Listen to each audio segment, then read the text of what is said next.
1 point po ang Viver. Para po sa amin, Kuya, si Vince is hindi pa rin po ganun nagpapakatotoo until now.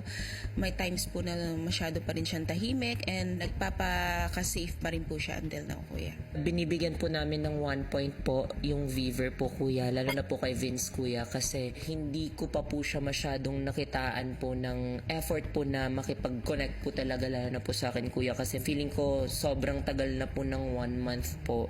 Binibigyan po namin ng 1 point ang Team Went dahil po more specifically kay Brent po na hindi po masyadong sumusunod sa mga advice at directions ng task leaders, kaya po bumagal yung pag-abot namin ng points na kailangan namin sa mga letters and sa weekly task po.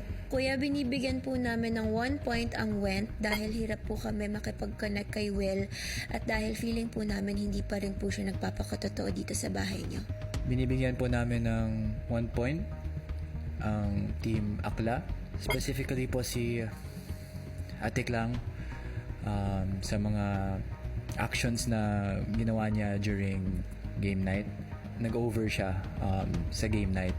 Binibigyan po namin ng 1 puntos ang duo na Akla na nagkaroon po ng parusa kay Shubi at sa amin po mga housemates. Narinig ko po na question po ni Easy yung parusa pong binigay niyo kay Shuvi at napaisip lang po ako na baka lumala po yun kapag narinig niyo po at maging problema po at madamay po kaming mga housemates na lumala po yung parusang ibibigay ninyo. Binibigyan ko po ng 1 puntos ang Went dahil po si Brent ay nakikitaan po namin na kulang po sa effort na pakisamahan ang housemates. Minsan ako na po personal na lumalapit pero ramdam ko pa rin yung walls niya, Kuya.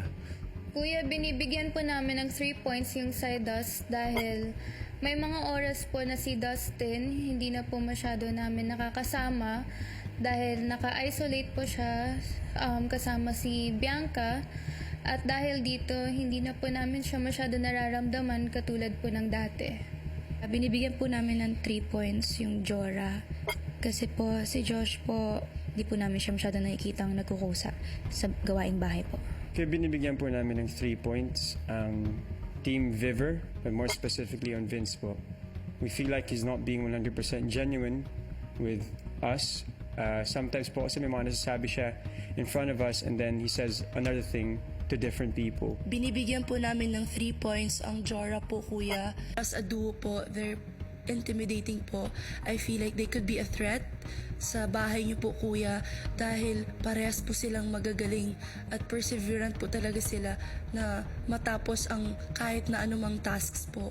Binibigyan po namin ng 3 puntos ang Jora dahil po si Josh po meron pong pagkukulang sa paghugas ng mga pinggan at yung ibang grupo po ay sila na lang po yung gumagawa.